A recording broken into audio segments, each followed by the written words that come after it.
बच्चों, अभी हम लोग पारिवारिक आय और व्यय के बारे में पढ़ रहे हैं। अभी तक हमने पारिवारिक आय किसे कहते हैं, पारिवारिक आय की परिभाषा क्या है, पारिवारिक आय कितने प्रकार के होते हैं, पारिवारिक आय को बढ़ाने की क्यों आवश्यकता पड़ती है, व्यय क्या है, व्यय कितने प्रकार के होते हैं, इन सब के बारे में विस्तार से पढ़ा। आज हम लोग पारिवारिक आय को बढ़ाने के साधन के बारे में पढ़ेंगे। बच्चों, परिवार की मौद्रिक आय तथा वास्तविक आय में वृद्धि की जा सकती है। इसके लिए परिवार के सदस्य अपने मानवीय गुणों अथवा साधनों जैसे ज्ञान, कौशल, योग्यता, क्षमता तथा समय का सदुपयोग करके अपने परिवार की आय में वृद्धि कर सकते हैं और अपने परिवार के जीवन स्तर को ऊंचा उठाने में तथा अपने परिवार की भावी योजनाओं को पूरा करने में मदद कर सकते हैं।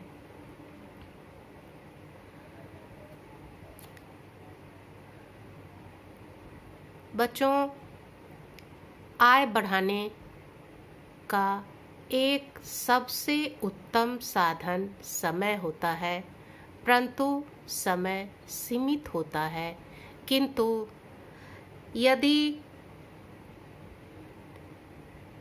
परिवार के लोग अपने समय का सही विभाजन करके अपने कार्यों को निर्धारित समय पर पूरा कर लेते हैं तो उनके पास अतिरिक्त समय या खाली समय अवश्य ही बच जाता है, जिसका सदुपयोग वह अर्थ उपार्जन में कर सकते हैं।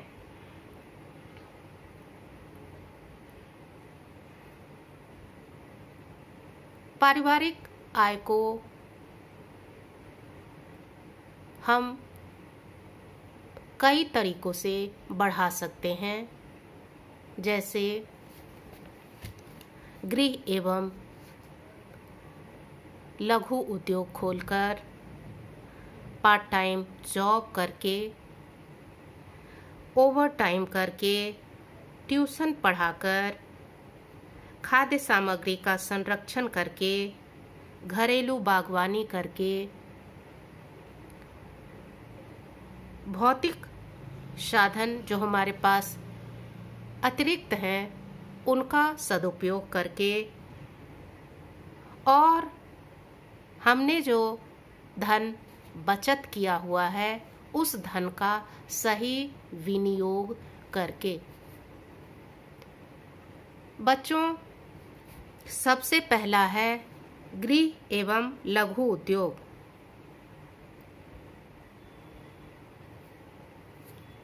घर में काम करने के बाद, घरेलू कार्यों को निपटाने के बाद गृहिणी के पास पर्याप्त खाली समय बच जाता है, जिसका सदुपयोग वह गृह एवं लघु उद्योग में कर सकते हैं। जैसे खाली समय में अगर किसी महिला को अच्छा सिलाई कढ़ाई करना आता हो तो वह ना सिर्फ अपने घर के सदस्यों के कपड़ों का सिलाई कढ़ाई करके, बुनाई करके उसमें खर्च होने वाले पैसे को बचा सकती है, बल्कि दूसरों के कपड़े सिलकर, कढ़ाई करके, बुनाई करके वह अपने परिवार के लिए अतिरिक्त धन कमा सकती है। इतना ही नहीं, घर पर मसाले पीसकर, बेसन बनाकर बड़ी पापड़ बनाकर, अचार बनाकर, जैम जेली बनाकर भी वह अपने खाली समय का सदुपयोग भी कर लेती हैं और इससे अपने परिवार के लिए अतिरिक्त आय भी कमा लेती हैं।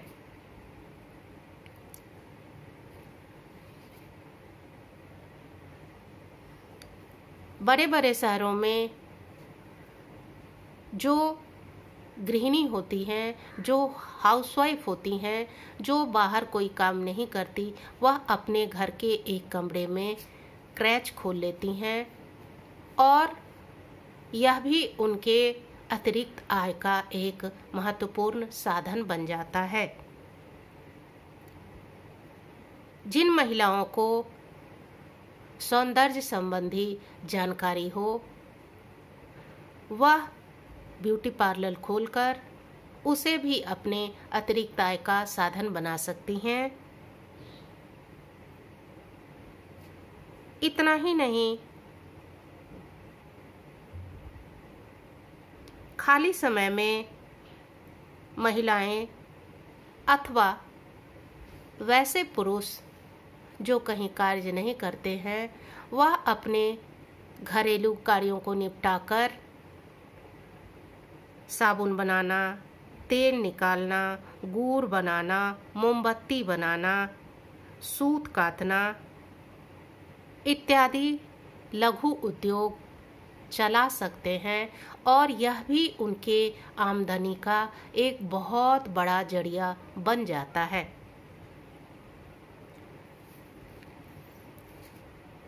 दूसरा है अंशकालीन नौकरी यानी पार्ट टाइम जॉब। बच्चों, परिवार के स्त्री या पुरुष यदि उनके पास काम के बाद अतिरिक्त समय बच जाता है तो उस खाली समय में वे पार्ट टाइम या अंशकालीन नौकरी करके भी अपने परिवार के आमदनी को बढ़ा सकते हैं। इतना ही नहीं, घर में वैसे लोग जो उच्च शिक्षित हैं अथवा ट्यूशन पढ़ा सकते हैं, वे ट्यूशन पढ़ाकर भी दूसरे के बच्चों को पढ़ाकर भी उसे भी अपनी आमदनी का जरिया बना सकते हैं। घर की महिलाएं यदि शिक्षित हैं और अपने बच्चों को स्वयं से पढ़ा सकती हैं तो उन्हें अपने बच्चों को ट्यूशन देने की आवश्यकता नहीं होती है और ट्यूशन पर होने वाला खर्च भी उनका बच जाता है। तीसरा है ओवर टाइम, यानी जो निर्धारित समय है काम का, निर्धारित समय के बाद भी कुछ लोग अपने आय को बढ़ाने के लिए अतिरिक्त समय तक काम करते हैं यानी ओवर टाइम करते हैं और यह भी उनके लिए आमदनी का अच्छा जरिया बन जाता है। इसके बाद बच्चों,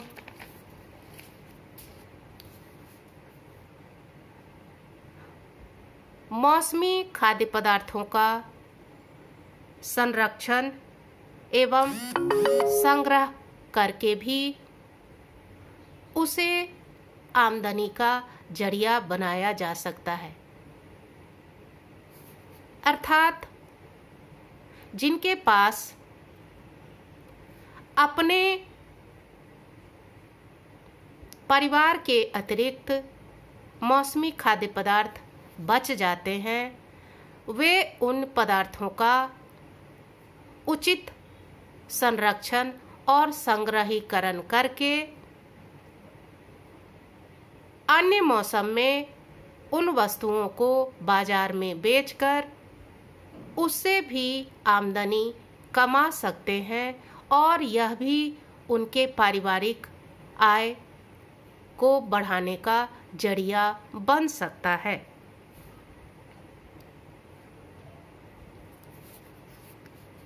इसके बाद है घरेलू बागवानी करना।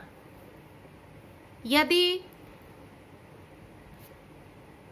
आपके पास, आपके परिवार के पास अतिरिक्त खाली जमीन है तो उस जमीन में मौसमी फल एवं सब्जी उगाकर स्वयं उसका उपयोग कर सकते हैं और अधिक हो जाने पर इसको बेचकर इसे भी आमदनी का जरिया बना सकते हैं। इसके बाद का पॉइंट है भौतिक साधनों का उचित प्रयोग करके। बच्चों, कुछ लोगों के पास बहुत बड़ा घर होता है और उसमें बहुत सारे कमरे होते हैं जो बेकार पड़े होते हैं। वैसे लोग उन खाली कमरों को जिसका वे उपयोग कर रहे हैं उनको छोड़कर बाकी बचे हुए खाली कमरे को किराया लगाकर उसमें कोई छोटा मोटा कार्यालय खोलकर, क्रैच खोलकर उससे भी पैसा कमा सकते हैं और यह भी अतिरिक्त पारिवारिक आय का साधन बन सकता है। इतना ही नहीं, यदि परिवार के पास 2-3 4 पहिया वाहन हो और जो बेकार पड़े हों उसका भी व्यावसायिक उपयोग करके उसे भी आमदनी का साधन बनाया जा सकता है। इसके बाद है बचत की गई धनराशि का उचित विनियोग करके। बच्चों, प्रत्येक परिवार की यह कोशिश होती है कि वह अपने आमदनी का कुछ न कुछ हिस्सा अपनी आमदनी के मुताबिक बचा कर रखे, जो भविष्य में उसके परिवार के काम आ सके। बचत की गई ऐसी धनराशि को सुनियोजित तरीके से ऐसे योजनाओं में निवेश करना या विनियोजित करना भी आमदनी का एक जरिया बन सकता है, क्योंकि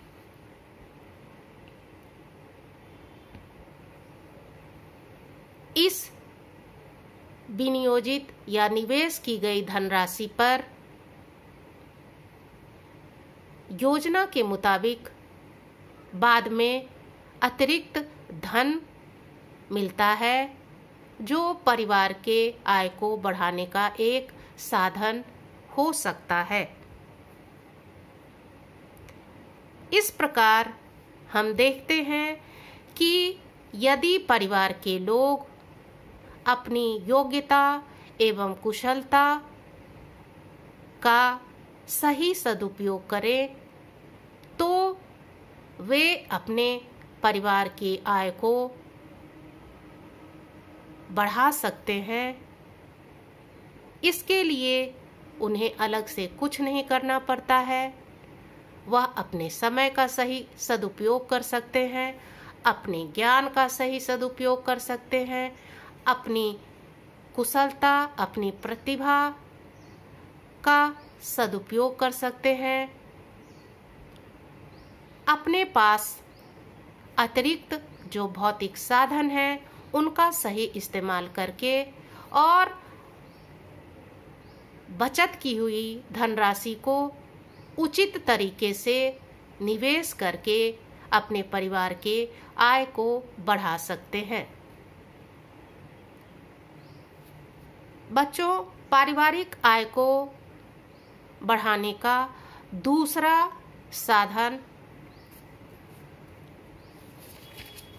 व्यय को कम करना भी है और यह भी पारिवारिक आय को बढ़ाने में अपना महत्वपूर्ण योगदान कर सकता है।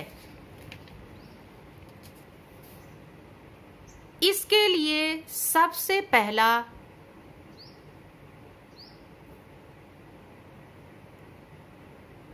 काम यह करना होगा कि अपनी आमदनी को विवेकपूर्ण तथा मितव्ययतापूर्ण ढंग से खर्च करना होगा, क्योंकि बिना सोचे समझे फजूल खर्ची करना भी आय को घटाने का कारण बन सकता है।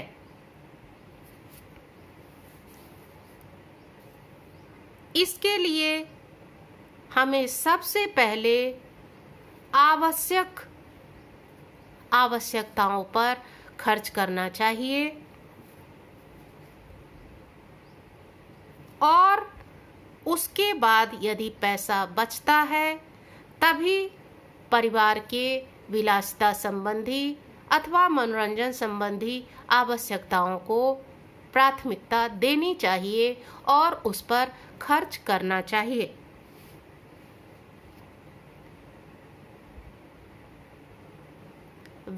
पारिवारिक व्यय को कम करने के लिए यह भी आवश्यक है कि हम उन्हीं वस्तुओं को या खाद्य सामग्रियों को खरीदें जो आवश्यक हों।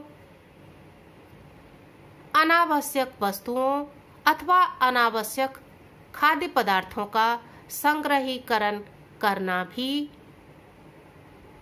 व्यय को बढ़ाना है और आय को कम करना होता है।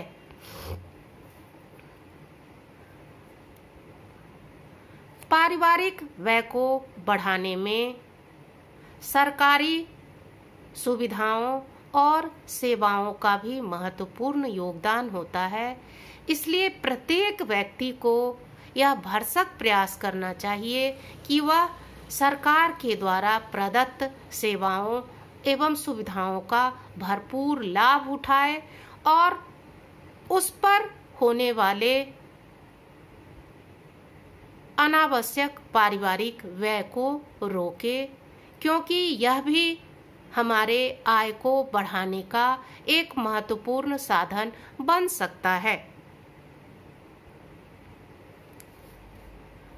इतना ही नहीं, पारिवारिक आय को बढ़ाने में परिवार के सदस्यों की सेवाओं को भी खर्च करना पड़ता है, अर्थात परिवार के प्रत्येक सदस्य में कुछ न कुछ ऐसे गुण होते हैं जिसका वे सही सदुपयोग और इस्तेमाल करके अपने परिवार के आय को बढ़ा सकते हैं। जैसे गृहिणियाँ सिलाई बुनाई करके, बड़ी पापड़ बना के, पुरुष वर्ग ट्यूशन पढ़ाकर, ओवर टाइम करके, पार्ट टाइम जॉब करके अपने परिवार के आय को बढ़ा सकते हैं। अर्थात परिवार के सदस्य अपनी योग्यता और क्षमता को यदि सही तरीके से इस्तेमाल करेंगे तो यह भी उनके परिवार को बढ़ाने का यह भी उनके पारिवारिक आय को बढ़ाने का एक आसान और बिना खर्च किया हुआ जरिया साबित हो सकता है।